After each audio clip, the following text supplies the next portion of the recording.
श्री शिवाय नमस्ते भक्तो हर हर महादेव। कैसे हैं आप सभी? आइए आज हम जानते हैं कि बेलपत्री के नीचे मंत्र जाप करने का क्या लाभ होता है और किस मंत्र के जाप से हमें क्या क्या लाभ होगा। उपाय जानने से पहले वीडियो को लाइक और चैनल को सब्सक्राइब जरूर कर दीजिए ताकि आपको आने वाली हर वीडियो सबसे पहले मिल जाए।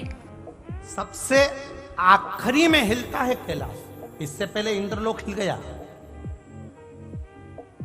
अगर कोई तप करता है ना, साधना करता है ना, भजन करता है ना, कीर्तन करता है ना, आप लोग भी अगर भगवान का भजन करोगे ना, सबसे पहले इंद्र को तकलीफ होने लगती है। सबसे पहले कहीं इसको कोई ऐसा वर ना मिल जाए, कहीं इसको कोई ऐसा आशीर्वाद न मिल जाए कि इसकी जिंदगी सवर जाए। ये इंद्र का सिंहासन नहीं मंगले, बड़ा सोचना पड़ता है इंद्र को। सबसे पहले इंद्रलोक हिलता है, देवलोक हिलता है, कैलाश धाम तो सबसे आखिरी का है, सबसे आखिरी का।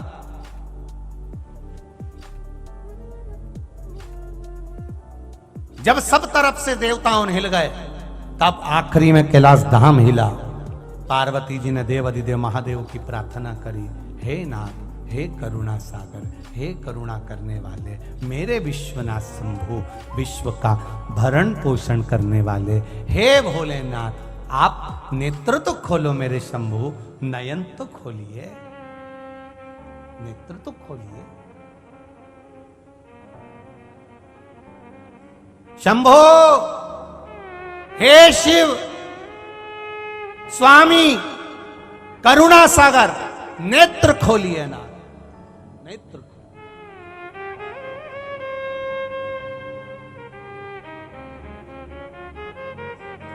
भगवान नेत्र खोले। पार्वती बड़ी बेचैन दिख रही हो तुम, क्या बात है? पार्वती जी कहती है, देवव्रत, कश्मीर प्रदेश का एक भक्त देवव्रत बेलपत्री के वृक्ष के नीचे बैठकर आपका मंत्र जाप कर रहा। मैं आपको जगाना नहीं चाहती थी, पर बेलपत्री के वृक्ष के नीचे लक्ष्मी झाड़ू लगाती है, सरस्वती वीणा बजाती है, इंद्राणी उस बेलपत्री के वृक्ष के नीचे जल का सींचन करती है। 33 कोटि देवी देवता उस बेलपत्री के वृक्ष की जड़ में विराजमान होते हैं। इसलिए देवव्रत एक बार पंचाक्षर मंत्र बोलता है तो वो 33 करोड़ बार गिना जाता है, ऐसा बेलपत्री का वृक्ष होता है। बेलपत्री के वृक्ष के नीचे एक बार अगर भगवान का नाम लिया जाता है तो वो 33 करोड़ बार, 33 कोटि बार गिना जाता है। एक मंत्र केवल नमः शिवाय, ओम नमः शिवाय, नमः शिवाय, ओम नमः शिवाय, 33 कोटि बार गिना है, 33 कोटि। इतना सुंदर लिखा है। अगर आपने लिंग पुराण पढ़ी हो तो लिंग पुराण के अंदर, स्कंद पुराण के अंदर, नर्मदा पुराण के अंदर और शिव महापुराण के अंदर वर्णन मिलता है। विष्णु यज्ञ होता है, शिव यज्ञ होता है, रुद्र यज्ञ होता है, लक्ष्मी यज्ञ होता है, श्री राम नाम यज्ञ होता है, राम यज्ञ होता है, वसुदेव यज्ञ होता है, कृष्ण यज्ञ होता है, मानस यज्ञ होता है, धेनु यज्ञ होता है और अश्वमेध यज्ञ होता है, सर्वोत्तम यज्ञ होता है, सर्वतोमुखी यज्ञ होता है। कितने यज्ञ भारत की भूमि पर होते हैं, ढेर यज्ञ होते हैं। शिव महापुराण की कथा कहती है, मंदिर में जाकर एक लोटा जल जब कोई व्यक्ति चढ़ाता है तो विश्व में जितने यज्ञ होते हैं वो सारे यज्ञ का पुण्य एक लोटा जल से प्राप्त हो जाता है। विश्व में जितने यज्ञ होते हैं उसका एक लोटा जल से उसका पुण्य प्राप्त हो जाता है। आप जरा विचार करिए, आप लोगों में से कितने लोग हैं जो जल चढ़ाते हैं? अब आपको रखिए यार, अश्वमेध यज्ञ, सोम यज्ञ, रुद्र यज्ञ, देव यज्ञ, इंद्र यज्ञ, जितने यज्ञ होते हैं भारत की भूमि पर, राम यज्ञ, कृष्ण यज्ञ, ये यज्ञ, वो यज्ञ, जितने यज्ञ भारत की भूमि पर होते हैं, जितने संत साधु सन्यासी तपस्वी साधक उपासक, जितने ब्राह्मण जन गुरुजन करवाते हैं, आपका एक लोटा जल जब आप शिव जी को समर्पित करते हो तो इतने यज्ञ आप प्रतिदिन के कर लेते हो, आपके खाते में वो यज्ञ का आनंद प्राप्त हो जाता है। शिव मंदिर तक जाना, शिव की चौखट पर जाना। शंकर भगवान का द्वारपाल, भगवान देवाधिदेव महादेव का द्वारपाल मणिभद्र, मेरे भोलेनाथ जी का द्वारपाल मणिभद्र। का काम क्या है? मणिभद्र का काम क्या है? अवंती का नरेश, उज्जैन का राजा स्वयं जब संकट की घड़ी में गिर गया तब उसने कुछ नहीं करा, केवल दरवाजे की चौखट पर जाता था और उस चौखट का स्पर्श मात्र करता था और लौट कर जाता था। केवल स्पर्श, केवल छूना, और छुआ हो रहा है। क्या है ऐसा? हम फिर कहेंगे आप लोगों से, आप वैसे तो कंजरी वाले किस्मत वाले हैं, आज से इनका नाम कंजरी वाले नहीं किस्मत वाले कहना चाहिए। महाराज किस्मत वाले हो। पूरा विश्व इस शिव महापुराण की कथा को अपने गांव में, अपने नगर में करवाने के लिए ललाये थे। महाराज जी आपका आशीर्वाद है, पूरा विश्व केवल इस शिव पुराण को अपने गांव, अपने नगर में कराने के लिए। पर 2019 में इस कथा को कोरोना काल के अंतर्गत बुक किया गया था कि ये कथा 2023 में इस तारीख में होगी। अब 19, 20, 21, 22, 4 साल के बाद में ये कथा का क्रम बाबा ने यहां पर लगाया। ये शिव की कृपा। बीच में कोई तारीख खाली नहीं थी, इसलिए वो तारीख ये मिली थी, ये प्राप्त हुई थी 3-4 साल पहले। ये कहीं शिव कृपा से प्राप्त हुई। और अभी भी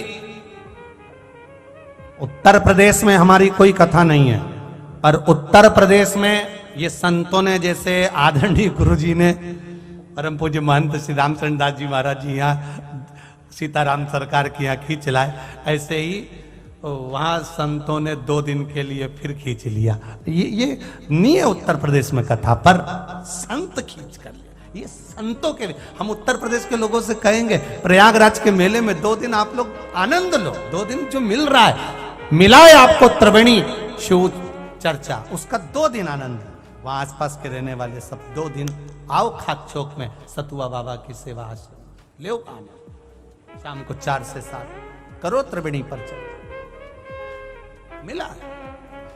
तो यहां शिव महापुराण की कथा कर रही है। ये हिल गया देवलोक, सिंहासन हिल गया देवाधिदेव महादेव का। इतनी जल्दी नहीं हिलता मेरे महादेव का सिंहासन।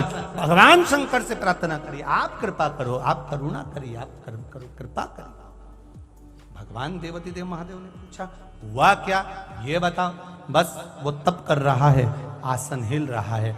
आप जाइए, जिस बेलपत्री के वृक्ष के नीचे लक्ष्मी झाड़ू लगाती, सरस्वती बीणा बजाती, 33 कोटि देवता जहां विराजमान होते हैं, ये शिव तत्व कोई साधारण नहीं। सारे यज्ञों का पुण्य एक साथ मिल जाता है देवाधिदेव महादेव को 1 लोटा जल चढ़ाने। सारी समस्या का हल बोल बम का नारा है, बाबा एक सहारा है। ये शिव है, ये शंकर है। चलिए, कहा शिव जी ने पार्वती से कहा, जाओ पार्वती, नंदी भृंगी श्रृंगी सबके साथ देवव्रत के पास में जाकर कहिए, तुम्हारी बेटी का उद्धार केवल एक ही चीज से हो सकता। उसने पाप बहुत करा है, दूसरे के धन को खाया, दूसरे के सुहाग को उसने अपना बनाया, ये उसने दोष करा है। उसका निदान केवल एक है, 12 महीने शिवरात्रि आती है। कितने महीने? 12 महीने शिवरात्रि आती है। सुनो पार्वती, 12 महीने की शिवरात्रि पर जब भक्त शंकर भगवान पर जल चढ़ाने के लिए आए, शिवालय में पूजन करने के लिए आए, दर्शन करने के लिए आए, उन शिवजी को जल चढ़ाने वाले भक्त का पांव शिवालय में जब पड़ेगा, वहां पानी गिरा हुआ होता है जहां कीचड़ हो जाता है। बोलो, गर्भगृह में गीला होता है कि नहीं होता? जम के बोलो जरा। गर्भगृह में गीला होता है, तो जहां गीला होगा जब ये मंदिर में जाएगा इसके पांव के निशान बन जाएंगे, फिर बाहर जाएगा, आएगा कोई, फिर पांव के निशान बन जाएंगे। सुनो पार्वती, ध्यान लगाकर सुनना आप सब, जितने आस्था चैनल पर कथा सुन रहे हो, जितने मोबाइल पर सुन रहे हो, जितने कंजरी में सुन रहे हो। शिव मंदिर में जब ये भक्त जाएंगे, जल चढ़ाएंगे, फिर आएंगे, फिर जाएंगे। भक्त जब मंदिर के अंदर पहुंचता है उसकी हाजरी मणिभद्र भरता है, अंदर जाएगा कीचड़ हो जाएगा। वो कीचड़ जब कोई धोएगा और धोने के बाद वो पानी बाहर जाएगा, देवव्रत से कह देना उस पानी को वो अपनी कन्या पर छीट दे। 12 महीने शिवरात्रि पड़ती है, जब माघ शिवरात्रि पड़ेगी उस महाशिवरात्रि का जल का कीचड़ का पानी उस कुतिया के ऊपर, उस स्वान पर जाएगा, उसकी गति सुधर जाएगी, उसका मोक्ष हो जाएगा। अब जरा विचार करिएगा, जरा अब समझने वाली बात है महाराज कि शिवजी पर केवल 1 लोटा जल चढ़ाने से जो पुण्य है उससे अधिक पुण्य तो शंकर जी के मंदिर में पौछा झाड़ू लगाने से है। पौछा झाड़ू लगाने से वो जो कीचड़ हो गया है, उस कीचड़ का केवल धोने पर अगर छींटा भी लग गया इस शरीर को, उसको धोने पर इस शरीर पर थोड़ा सा भी भाग लग गया तो समझिएगा कि जिंदगी संवर गई हमारी, हमारा जीवन सार्थक जीवन। 16 फरवरी से 22 फरवरी तक सीहोर में कुबेरेश्वर धाम पर रुद्राक्ष महोत्सव है। शिवरात्रि का समय होता है।